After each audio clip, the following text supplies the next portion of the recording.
जय श्री कृष्ण मित्रों, अनादि अनंता चैनल पर आपका हार्दिक स्वागत है। आज हम शुरू कर रहे हैं छठा अध्याय। श्री भगवान बोल रहे हैं, जो पुरुष कर्म फल का आश्रय न लेकर करने योग्य कर्म करता है वह सन्यासी तथा योगी है, और केवल अग्नि का त्याग करने वाला सन्यासी नहीं है तथा केवल क्रियाओं का त्याग करने वाला योगी नहीं है। हे अर्जुन, जिसको सन्यास ऐसा कहते हैं उसी को तू योग जान, क्योंकि संकल्पों का त्याग न करने वाला कोई भी पुरुष योगी नहीं होता। योग में आरूढ़ होने की इच्छा वाले मननशील पुरुष के लिए योग की प्राप्ति में निष्काम भाव से कर्म करना ही हेतु कहा जाता है, और योगारूढ़ हो जाने पर उस योगारूढ़ पुरुष का जो सर्व संकल्पों का भाव है वही कल्याण में हेतु कहा जाता है।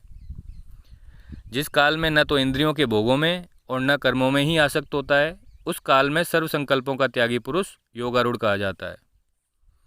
अपने द्वारा अपना संसार समुद्र से उद्धार करे और अपने को अधोगति में न डाले, क्योंकि यह मनुष्य आप ही तो अपना मित्र है और आप ही अपना शत्रु है।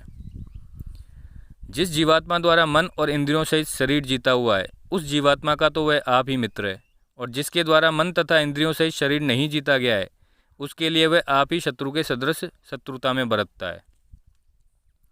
सर्दी गर्मी और दुख सुखादि में तथा मान और अपमान में जिसके अंतःकरण की वृत्तियां भली भांति शांत हैं, ऐसे स्वाधीन आत्मा वाले पुरुष के ज्ञान में सच्चिदानंद घन परमात्मा सम्यक प्रकार से स्थित है, अर्थात उसके ज्ञान में परमात्मा के सिवा अन्य कुछ है ही नहीं।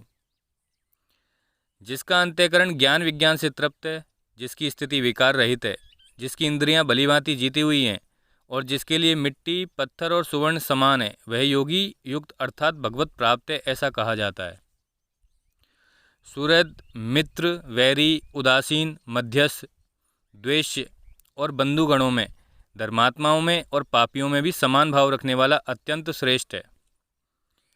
मन और इंद्रियों सहित शरीर को वश में रखने वाला आशा रहित और संग्रह रहित योगी अकेला ही एकांत स्थान में स्थित होकर आत्मा को निरंतर परमात्मा में लगावे।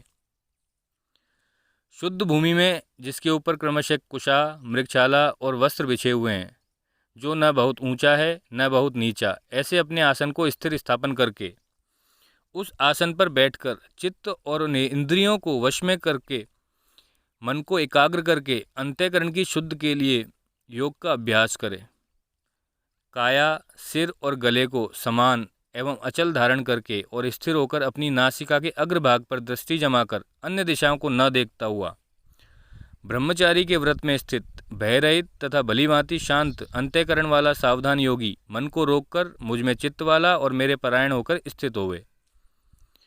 वश में किए हुए मन वाला योगी इस प्रकार आत्मा को निरंतर मुझ परमेश्वर के स्वरूप में लगाता हुआ मुझ में रहने वाली परमानंद की पराकाष्ठा शांति को प्राप्त होता है।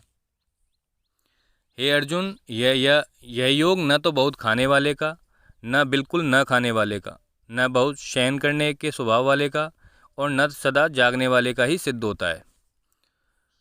दुखों का नाश करने वाला योग तो यथा योग्य आहार विहार करने वाले का, कर्मों में यथा योग्य चेष्टा करने वाले का और यथा योग्य सोने तथा जागने वाले का ही सिद्ध होता है।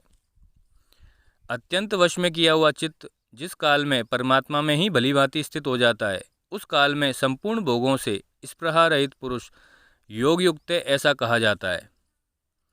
जिस प्रकार वायु रहित स्थान में स्थित दीपक चलायमान नहीं होता, वैसी ही उपमा परमात्मा के ध्यान में लगे हुए योगी के जीते हुए चित्त की कही गई है।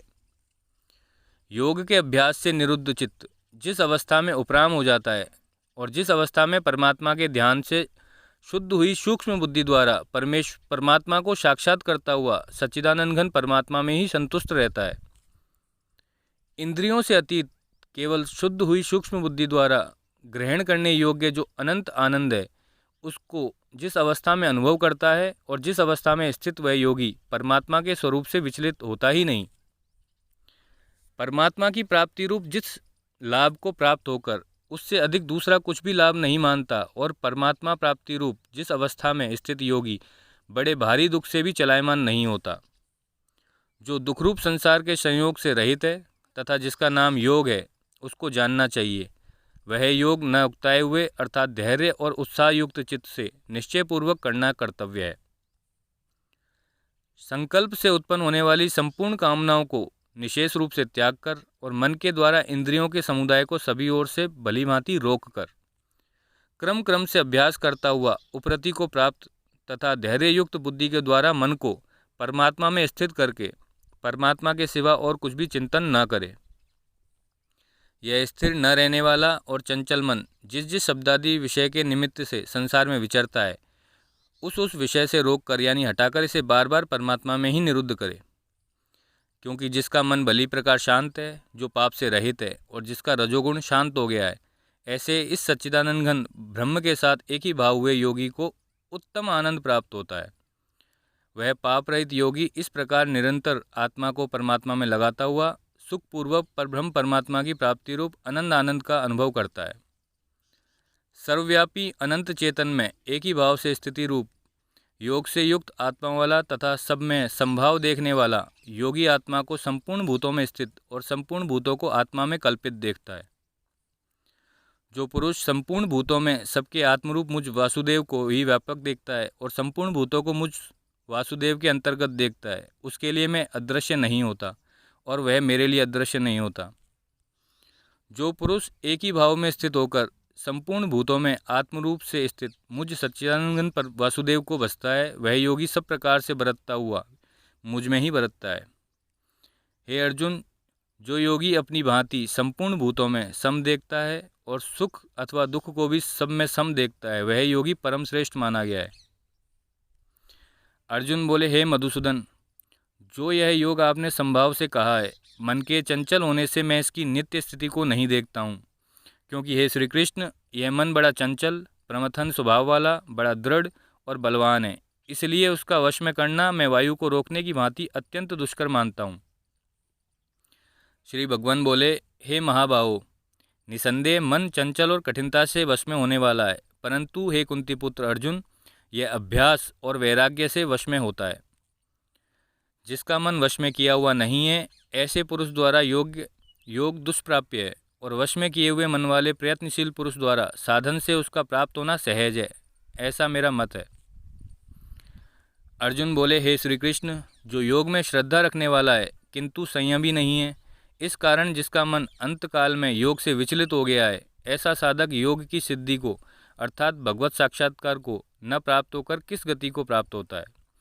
हे महाबाहो, क्या वह भगवत प्राप्ति के मार्ग में मोहित और आश्रय रहित पुरुष छिन्न भिन्न बादल की भांति दोनों ओर से भ्रष्ट होकर नष्ट तो नहीं हो जाता।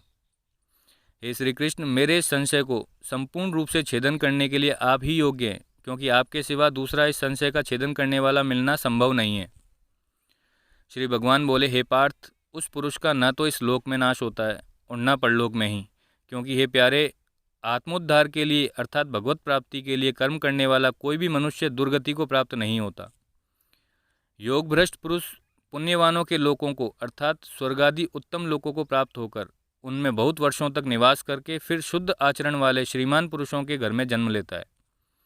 अथवा वैराग्यवान पुरुष उन लोकों में न जाकर ज्ञानवान योगियों के ही कुल में जन्म लेता है, परंतु इस प्रकार का जो यह जन्म है सो संसार में निसंदेह अत्यंत दुर्लभ है।